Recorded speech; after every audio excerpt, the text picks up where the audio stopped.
दोस्तों, एक ऐसा वाकया जिसे सुनकर सबके रोंगटे खड़े हो जाएंगे। एक गांव में एक बेवा गरीब माँ की 4 बेटियां बिन शादी के पेट से कैसे हो गईं? इस बच्चे के बाप कौन हैं? ये वाकया सारे गांव वालों को हिलाकर रख दिया। कैसे एक ही घर के 4 जवान बेटियां हामला कैसे हो गईं? ये दिल दहला देने वाला वाकया जरूर सुने। वीडियो को एक लाइक, चैनल को सब्सक्राइब जरूर करें। दोस्तों, एक बेवा औरत थी जिसके 7 खूबसूरत बेटियां थीं। उसका बेटा कोई नहीं था और सातों ही बेटियां बहुत खूबसूरत थीं। इस बूढ़ी औरत की 7 बेटियां ही बहुत नेक थीं। इस औरत ने अपनी बेटियों को बहुत अच्छी तालीम दिलवाई थी। उनकी जिंदगी में कयामत तब आई जब उस बूढ़ी माँ की बड़ी 4 बेटियां हामला हो गईं। और हैरत की बात तो ये थी कि इन 4 बेटियों को पता ही नहीं था कि उनके साथ ये गलत हरकत किसने की है। और जब इस कहानी का खुलासा होगा कि इन 4 लड़कियों को प्रेग्नेंट करने वाला कौन था, तो आपके पैरों में से जमीन खिसक जाएगी। कहानी कुछ यूं है कि एक बादशाह का दरबार लगा हुआ था और बादशाह अपने दरबार में बैठा सभी फरियादियों की फरियाद सुन रहा था। इन्हीं लोगों के बीच एक बूढ़ी औरत रोती हुई आई जिसके चेहरे पर उदासी छाई हुई थी। बादशाह बूढ़ी औरत के चेहरे की तरफ देखकर कहने लगा कि अम्मा, आपको क्या परेशानी है? इस बूढ़ी औरत ने दरबार में चारों तरफ देखा तो खामोश हो गई। वजीर गुस्से से बोला कि ए अम्मा, आप बताइए, आपकी परेशानी क्या है? आप इधर उधर क्या देख रही हैं? आप परेशानी बताइए ताकि हम इसका हल निकाल सके। बूढ़ी औरत बादशाह से रोकर कहने लगी कि बादशाह सलामत, मेरा जो मसला है मैं वह सबके रहते हुए सबके सामने नहीं बता सकती। मैं सिर्फ आपको अकेले को ही बताऊंगी क्योंकि मैं बेवा औरत हूँ। मेरा कोई बेटा नहीं है और मैं अपनी 7 बेटियों के साथ अकेली रहती हूँ। अगर मैं अपनी परेशानी सबके सामने आपको बताती हूँ तो मुझे डर है कि मेरी बेटियों को कल को कोई मसला ना हो जाए, कोई आधी रात को मेरे घर ना घुस आए। इसलिए मैं आपको अपनी परेशानी अकेले में बताना चाहती हूँ। वह बादशाह काफी परेशान होकर सोचने लगा कि यहाँ इतने बड़े बड़े मसले लेकर लोग आए हैं और उन्होंने सबके सामने बताया है। आखिर इस औरत का ऐसा क्या मसला है कि ये औरत सबके सामने ने क्यों नहीं बताना चाहती? बादशाह बोला कि आप अपनी परेशानी मुझे बताइए। ये सारे आदमी मेरे भरोसे के आदमी हैं, आपको कोई भी नुकसान नहीं पहुंचाएगा। वह दुखी बूढ़ी औरत रोकर बोली कि नहीं बादशाह सलामत नहीं, मैं आपको अकेले ही वह बात बताऊंगी। तो बादशाह उठ खड़ा होता है और कहता है कि इस औरत को मेरे कमरे में लेकर आओ ताकि ये बात मुझे अपनी बता सके। अब 2 सिपाही उस बूढ़ी औरत को बादशाह के कमरे में ले जाते हैं। बूढ़ी औरत जब अंदर आती है तो बादशाह उसे कहता है कि ए अम्मा, अब बताइए कि आपकी क्या परेशानी है। वह बूढ़ी औरत बादशाह के कदमों में गिरकर रोने लग जाती है। बादशाह कहता है कि अम्मा, आप मुझे बताइए कि आखिर बात क्या है। मेरा दिल बैठा जा रहा है कि ऐसी कौन सी बात है जिसके लिए आपने मुझे अकेले बुलाया, कि मैं यह हरगिज बर्दाश्त नहीं कर सकता कि मेरी बादशाहत में कोई इतनी दुखी औरत हो और मैं आपका दुख जानकर आपके दुखों पर मरहम ना रखूं। ऐसा हो ही नहीं सकता। आप मुझे अपना दुख बताइए। वह बूढ़ी औरत रोकर कहने लगी, बादशाह सलामत, मैं एक बेवा औरत हूँ। मेरे शौहर को वफात पाए अरसा गुजर चुका है और मेरा कोई बेटा नहीं है। मेरी 7 बेटियां हैं। मैं लोगों के अमीर घरों में जाकर बर्तन धोती हूँ, उनके कपड़े धोती हूँ और उनके घरों में काम करती हूँ। और इन अमीर घरों से जो बचा हुआ खाना मिलता है, जो मुझे मेहनत मजदूरी के पैसे मिलते हैं, उसी में से मैं अपना घर चलाती हूँ और उसी से अपना घर चलाकर अल्लाह ताला का शुक्र अदा करती हूँ। मैंने कभी किसी से कोई शिकवा नहीं किया कि मैं ऐसी गुर्बत की जिंदगी जी रही हूँ। मेरी 7 बेटियां हैं, पर्देदार हैं। वह कभी भी घर से बाहर नहीं जाती और हमेशा अपने सरों पर दुपट्टा रखती है। मेरी जिंदगी ऐसी ही चल रही थी। एक मर्तबा मेरी बड़ी बेटी की तबीयत बहुत खराब हो जाती है। मैं अपनी बड़ी बेटी को डॉक्टर के पास लेकर जाती हूँ। डॉक्टर कहता है कि तुम्हारी बेटी उम्मीद से है, तुम्हारी बेटी पेट से है। ये बात सुनकर मेरे पैरों से जमीन खिसक जाती है कि मेरी बड़ी बेटी की तो शादी भी नहीं हुई, तो ये हामला कैसे हो गई? मैं जब अपनी बेटी को घर लेकर आई तो उसे मारने पीटने लगी कि बताओ किसके साथ तुमने ये मुंह काला किया है और ये बच्चा किसका है? जब मैंने अपनी बेटी को काफी मारा तो मेरी बड़ी बेटी रोने लगी और मेरे आगे हाथ जोड़ने लगी कि ये अम्मा, मैं नहीं जानती कि ये बच्चा किसका है। ए मेरी प्यारी अम्मा, मुझ पर यकीन करो, मैंने कभी किसी के साथ बात तक नहीं की। मैं कभी घर से अकेली बाहर नहीं गई। मैंने कभी किसी के साथ आंख नहीं मिलाई। ए मेरी अम्मा, मुझे नहीं पता कि यह बच्चा मेरे पेट में कैसे आया है। वह बूढ़ी औरत अपनी बेटी पर यकीन कर लेती है और कहती है कि बादशाह सलामत, मैंने इस बेटी को पैदा किया था। मुझे पता चल चुका था कि मेरी बेटी झूठ नहीं बोल रही और उसके कुछ दिनों बाद तो मुझे पक्का यकीन हो गया था कि मेरी बेटी झूठ नहीं कह रही। वह बूढ़ी औरत बादशाह को वाकया सुनाते हुए रोने लगी कि बादशाह सलामत, हमने इस बात पर सब्र कर लिया। फिर मेरी बड़ी बेटी ने 9 माह बाद एक बेटे को जन्म दिया और हमने मारे मजबूर के इस बच्चे की परवरिश करनी शुरू कर दी। इसके 2-3 माह बाद मेरी छोटी बेटी हमला हो गई। जब मैंने उसको डॉक्टर के पास लेकर जाकर दिखाया तो डॉक्टर ने कहा कि आपकी बेटी यह भी पेट से है। और डॉक्टर की यह बात सुनकर मेरे दिल को दूसरा झटका लगा। मैं सोचने लगी कि मेरी बेटियों के साथ ये सब कौन कर रहा है। हमारे घर पर भी कोई नहीं आता है और मेरी बेटियां बाहर भी नहीं जाती हैं। मैंने अपना वाकया अल्लाह पर छोड़ दिया कि यह अल्लाह मुझे इस बात का पता चल जाए कि मेरी बेटियों के साथ ये गंदी हरकत कौन कर रहा है। मेरी दूसरी बेटी ने भी एक बच्चे को पैदा किया, उसके बाद मेरी तीसरी बेटी उम्मीद से हो गई और फिर मेरी चौथी बेटी जो 14 साल की थी वो पेट से हो गई। मैं तो लुट गई, बर्बाद हो गई। मुझे तो कुछ नहीं पता चल रहा कि मेरे घर पर ये क्या हो रहा है। इस दुखी माँ का ये वाकया सुनकर राजा हक्का बक्का हो जाता है कि ये कैसा वाकया सुना रही है। बूढ़ी औरत अपनी कहानी सुनाकर बादशाह के पांव पकड़ लेती है कि ए बादशाह सलामत, मुझे इंसाफ चाहिए। मुझे पता करना है कि मेरी बेटियों के साथ ये गलत हरकत कौन कर रहा है। बादशाह सलामत, मेरी बेटियों के मुजरिम को आप पकड़े। मैंने बहुत ढूंढने की कोशिश की, मुझे जरा पता नहीं चला कि वह इंसान कब आता है। हमारे घर उसने हमारी जिंदगी बर्बाद कर दी है। बादशाह सलामत पूरी कहानी सुनकर कहने लगा, ए अम्मा, तुम अब बोल रही हो। तुम्हारी चौथी बेटी के साथ ये हरकत हुई है। तुम्हें तो तब आना चाहिए था जब तुम्हारी पहली बेटी के साथ गलत हरकत हुई थी। अगर तुम उस वक्त ये बात बताती तो तुम्हारी बाकी 3 बेटियों के साथ ये सब कुछ ना होता।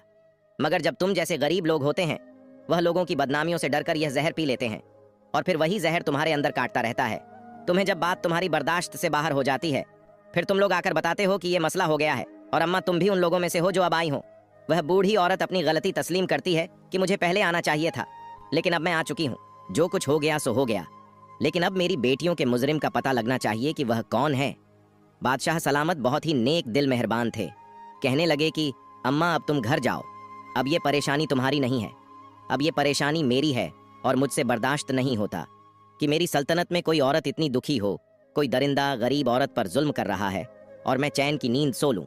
मेरे बादशाह होने पर लानत है, इसलिए आप अपने घर जाइए। अब ये परेशानी मेरी है। वो बूढ़ी औरत वहां से खामोशी से अपनी चादर लपेटे हुए वहां से बाहर आ गई और अपने घर चली गई। अब बादशाह सलामत वहां से निकलकर वापस आकर बैठ गए और बाकी तमाम लोगों के मसाइल सुनने लगे। लेकिन बादशाह का ध्यान उसी औरत की तरफ था कि इस औरत को इंसाफ मिलना चाहिए। बादशाह लोगों के मसाइल सुनकर जब फ्री होता है तो वह अपने कमरे में वजीर को बुलाता है। वजीर जब बादशाह के चेहरे पर आई परेशानी देखता है तो वह पूछता है, कैसी कौन सी बात बताकर गई है वह बूढ़ी औरत जिसकी वजह से आप इतने परेशान हो गए हैं। बादशाह कहने लगा कि मेरी सल्तनत में ऐसे ऐसे लोग हैं जो इतना बड़ा गुनाह करते हैं और यह भी नहीं सोचते कि उनका गुनाह जब हमारे सामने खुल गया तो हम उसको सख्त सजा देंगे। वजीर भी परेशान होकर बोला कि बादशाह सलामत, बता दीजिए कि क्या मामला है। फिर बादशाह सलामत इस वजीर को सारा वाकया बता देता है और कहता है कि कोई दरिंदा है जो इस औरत के घर पर दीमक की तरह लग गया है और इस दरिंदे शख्स का इतना मन बढ़ चुका है कि वह इस बेवा औरत की 4 बेटियों को इस दरिंदे ने हामिला कर दिया है और इस बूढ़ी औरत की 3 बेटियों को बच्चे पैदा हो चुके हैं और छोटी बेटी इसकी हमला है। इस बूढ़ी औरत की बाकी 3 बेटियों की इज्जत को भी खतरा है। हमें पता लगाना होगा कि इस बूढ़ी औरत के घर कौन आता है, किस वक्त आता है। इसके बाद बादशाह सलामत और वजीर सोचने लग जाते हैं कि इस बात का कैसे पता लगाया जाए। थोड़ी देर बाद वजीर कहता है कि ये बादशाह सलामत, मेरे मन में एक तरकीब आई है। बादशाह कहता है कि जल्दी बताओ कौन सी तरकीब है। वजीर कहता है कि ये बादशाह सलामत दीवारों के भी कान होते हैं, इसीलिए मैं आपके कान में ये बात बताऊंगा। तो वजीर बादशाह सलामत के कान में कुछ कह देता है, यानी कोई तरकीब बताता है जो बादशाह सलामत को भी पसंद आ जाती है। इसके बाद वह वजीर एक बकरी लेकर इस बूढ़ी औरत के घर पर चला जाता है। रात के तकरीबन 9 बज रहे होते हैं। वजीर इस बूढ़ी औरत के घर चला आता है। बूढ़ी औरत वजीर को देखकर कहती है कि ए वजीर, आप इस वक्त मेरे घर पर क्या कर रहे हैं। वजीर बोला कि जो परेशानी आप बादशाह सलामत को बताकर आई है, इस बात से बादशाह सलामत बहुत ही परेशान है। बूढ़ी औरत बोली कि आपके हाथ में यह जो बकरी है, आप इसका क्या करोगे। वजीर बोला कि आप मुझे अपने घर के अंदर आने दीजिए, इसके बाद मैं आपको बताऊंगा कि मैंने क्या करना है। अंदर आकर वजीर बूढ़ी औरत से कहने लगा कि आज हम इस बकरी का चारा बनाकर इस दरिंदे को खिलाएंगे। बस तुम लोग कुछ भी मत बोलना और चुप करके देखती रहना कि वह दरिंदा कैसे पकड़ा जाएगा। इसलिए आप तमाम लोग आराम से सो जाइएगा। अगर हमारा यह काम कामयाब हो गया तो पता चल जाएगा कि वह दरिंदा कौन है। इसके बाद वजीर इस बकरी को लेकर घर की छत पर चला जाता है और घर की छत पर इस बकरी को बांध देता है और फिर चुपके से इस घर से बाहर चला जाता है। और वजीर जाते हुए इस बूढ़ी औरत और इसकी बेटियों से कहता है कि आप लोग आराम से सो जाइएगा, ये मत सोचिए कि आप लोगों को किसी तरह का कोई नुकसान पहुंचेगा। और वजीर 2 सिपाहियों को बोल देता है कि इस बूढ़ी औरत के घर के आसपास पहरा लगाव। वजीर बूढ़ी औरत और उन लड़कियों को तमाम बात समझा देता है। कि तुम्हारे घर में ऐसी कोई भी आवाज नहीं आनी चाहिए जिससे पता चल जाए कि हमने जाल बिछाया हुआ है। उसके बाद वजीर बादशाह के पास महल में चला जाता है। बादशाह उसी बात को लेकर काफी परेशान होता है। बादशाह वजीर से कहता है कि ए वजीर, तुमने इस बकरी को वैसे ही पहुंचा दिया है जैसे हम चाहते थे। तो वजीर बोला कि जी बादशाह सलामत, मैंने इस बकरी को वहीं पर बांध दिया है और अपने मकसद के मुताबिक मैं सारा काम कराया हूँ। वजीर कहने लगा कि ये बादशाह सलामत, अब आप भी सो जाइए। बादशाह कहने लगा कि मैं कैसे सो सकता हूँ, वह मजलूम औरतें हैं, उन पर जुल्म हो रहा है। मुझे ऐसे में नींद नहीं आएगी जब तक मैं इस जालिम शख्स को पकड़ के उसको सजा ना दे दूं। बहरहाल जब आधी रात का वक्त आता है तो उस बूढ़ी औरत के घर के आसपास एक साया सा लहराता है। वह शख्स घर की छत पर आता है और छत में से वह सहन में आ जाता है। बकरी ने छत पर जब किसी शख्स को देखा तो बकरी एकदम से चिल्लाने लगी। उस वक्त आधी रात का वक्त हो चुका था। हर तरफ सन्नाटा छाया हुआ था और आधी रात को बकरी की आवाज दूर दूर तक गूंज रही थी। जो सिपाही छुपकर पहरा दे रहे थे, उन लोगों को जो बकरी की आवाज सुनाई दी तो उन लोगों को पता चल गया कि घर में कोई दाखिल हो चुका है और मकसद यही था कि इस बकरी को छत पर बांधने का, कि इस घर में जो कोई शख्स भी आएगा बकरी उसको देखेगी और बोलने लगेंगी। बकरी की आवाज सुनकर सिपाही चौकन्ने हो जाएंगे। जब वह शख्स घर के कमरे में आया तो सिपाहियों को भी पता चल गया बकरी के बोलने से, और बाकी इन बुढ़िया औरत और उसकी बेटियों को भी पता चल गया कि बकरी बोल रही है। इसका मतलब है कि घर में कोई घुस आया है। वह भी चौकन्नी हो जाती है। बकरी की आवाज सुनकर सिपाहियों को भी पता चल जाता है और सिपाही घर के अंदर दाखिल हो जाते हैं। जब आने वाले शख्स ने घर में सबको जागते हुए देखा तो वह पीछे की तरफ भागने लग जाता है और पीछे से वह दो सिपाही आकर उस आदमी को पकड़ लेते हैं। इस आदमी ने अपने चेहरे पर काला कपड़ा लपेटा हुआ था ताकि इस आदमी को कोई पहचान न सके। जब इन सिपाहियों ने इस आदमी के चेहरे से कपड़ा हटाया तो वह बूढ़ी औरत और उसकी बेटियां हैरान हो गई। बेटियों को लेकर आखिरकार सुबह हो गई। बादशाह का दरबार लगा हुआ था और वह आदमी घुटने टेक कर बादशाह के सामने बैठा हुआ था। इस आदमी के हाथों को हथकड़ियां लगी हुई थीं। इस वक्त इस आदमी का चेहरा ढांपा हुआ वो बूढ़ी औरत और उसकी बाकी 7 बेटियां भी जाती हैं। बादशाह सलामत बाकी तमाम लोगों को बाहर भेज देते हैं। अब सिर्फ वह मुजरिम, बादशाह सलामत और वजीर और बूढ़ी औरत और उसकी 7 बेटी वहां पर मौजूद थी। बादशाह सलामत उस शख्स से कहने लगा कि क्यों भाई, अब इतना तो बता दे कि तुझे मेरा खौफ नहीं रहा कि जब ये तुम्हारा मुजरिम पकड़ा जाएगा तो तुम्हारी सजा मौत से कम नहीं होगी। बादशाह सलामत इन सिपाहियों से कहता है कि इस आदमी के चेहरे से नकाब हटाया जाए ताकि मैं भी तो देखूं कि मेरी सल्तनत में इतनी हिम्मत किसकी हो गई है जो इस मजबूर बूढ़ी औरत की 4 बेटियों को हमला कर दे। जब इसके चेहरे से नकाब हटता है तो वो बूढ़ी औरत करीब आकर उसके मुंह पर थूकती है और कहती है कि ए दरिंदे इंसान, तुझे शर्म नहीं आई? मेरी बेटियां तेरी बेटियों के जैसी हैं। ये तेरी सगी भतीजा है। इनके साथ तुमने ऐसी गंदी हरकतें की है जो चाचा होता है वह बाप के सामान होता है। तुझे शर्म नहीं आई अपनी सगी भतीजियों के साथ ऐसा करते हुए? भतीजी क्या बेटी, क्या ये तूने क्या जुर्म कर दिया है? बूढ़ी औरत अपने देवर के चेहरे पर थप्पड़ मारती है और बादशाह गुस्से से कहता है कि अगर कोई गैर होता तो हम समझते, तुम सगे चाचा हो, बाप की तरह हो। तुम्हें शर्म नहीं आई? तुम्हें गैरत नहीं आई? अरे चाचा क्या बाप, क्या उनके बाप इस दुनिया में नहीं थे? और चाचा की जिम्मेदारी थी कि अपनी भतीजियां का ख्याल करता, उनके रिश्तों की फिक्र करता, और तुम चाचा ही डाकू बने रहे। इसके बाद भी वह शख्स कहने लगा कि ए बादशाह सलामत, मैं इन लड़कियों का चचा हूँ, ये हमारे घर का मामला है, आप हमारे घर के मामले से दूर रहें। बादशाह सलामत अपनी तलवार निकालकर उसके सर के ऊपर रख देता है और कहता है कि सच सच बताओ तुमने ऐसा क्यों किया? तब उस शख्स के चेहरे पर खौफ आता है और वह बताता है कि ये बादशाह, हम 2 भाई थे। मेरा भाई मुझसे बड़ा था। मेरे भाई की तो शादी हो गई, उस वक्त मेरी शादी नहीं हुई थी। मेरा बड़ा भाई मुझसे बहुत मोहब्बत करता था, मेरी बहुत फिक्र करता था, क्योंकि मैं उसका छोटा भाई था। लेकिन जब मेरे बड़े भाई की शादी हुई, उसकी बेटियां हुई, उसके सर पर तमाम जिम्मेदारी आ पड़ी, तो मेरे भाई का ध्यान मुझ में से कम हो गया और अपने घर वालों पर ज्यादा हो गया। और तब मेरे भाई का ध्यान मुझ में से हटने लगा और अब वह सारा ध्यान अपनी बीवी और बेटियों पर देता था। मेरे दिल में मेरे भाई के लिए नफरत पैदा होती गई कि मेरा भाई ऐसा क्यों करता है, और भाई से नफरत करने के नतीजे में मैं अपनी भाभी और भतीजी से भी नफरत करने लगा। इसके बाद मेरा भाई वफात पा गया। जब मेरे बड़े भाई की बेटी बड़ी जवान हुई तो वह बहुत ही खूबसूरत थी। मेरा दिल इस पर आने लगा। मेरी नीयत जब खराब होने लगी तो मैंने अपनी भाभी से कहा कि आप अपनी बड़ी बेटी की शादी कर दें, लेकिन भाभी ने मेरी बात ना सुनी। मेरी भतीजा जवान थी, उनकी शादियां नहीं हो रही थीं, खूबसूरत भी थीं। जब मैं अपनी भतीजियों को देखता था तो मेरे दिल में गंदगी पैदा हो जाती थी। मेरा दिल मुझे मजबूर करता था कि मेरी खूबसूरत भतीजी है, ये बाहर जाएंगी, इनकी शादियां होंगी तो मैं खुद ही उनके साथ ये गलत हरकत कर लूं। इसके बाद मेरे दिल में शैतान पैदा हो गया। मैं एक हकीम के पास गया और उसे कहा कि मुझे कोई ऐसी जड़ी बूटियां दो जिससे सूंघने के बाद तमाम लोग सो जाएं और सो जाने के बाद कोई भी हरकत ना कर सके। बस इसी तरह ही तब से ही मैं वह जड़ी बूटियां लेकर घर की छत की तरफ से सहन में आ जाता और भाभी भी और उसकी बेटियों को वो जड़ी बूटियां सूंघा देता। उनको सूंघने से वो 4-5 घंटों के लिए बेहोश हो जाती थी और जिसके साथ मैंने बदकारी करनी होती थी उसके साथ बदकारी कर लेता था और फिर उसको इसी हालत में छोड़ देता था, जैसे उसको पता ही न चले। उसको वैसे कपड़े पहना देता और फिर मैं घर वापस आ जाता और जब मेरी भतीजी सुबह उठती थी तो उनको मालूम भी नहीं होता था कि उनके साथ क्या हुआ है और यही काम मैं कई सालों से कर रहा था।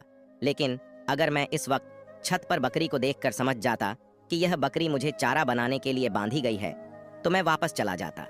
मैंने सोचा कि मेरी भाभी ने दूध लेने के लिए यह बकरी खरीदी है और छत पर बांध रखी है। मैंने इस वक्त बकरी की तरफ ध्यान ही नहीं दिया, मेरा ध्यान तो बदकारी की तरफ था। इसके बाद जब वह शख्स अपना सारा गुनाह मान लेता है, अपना जुर्म तस्लीम कर लेता है, तो बादशाह सलामत वजीर को इशारा करता है।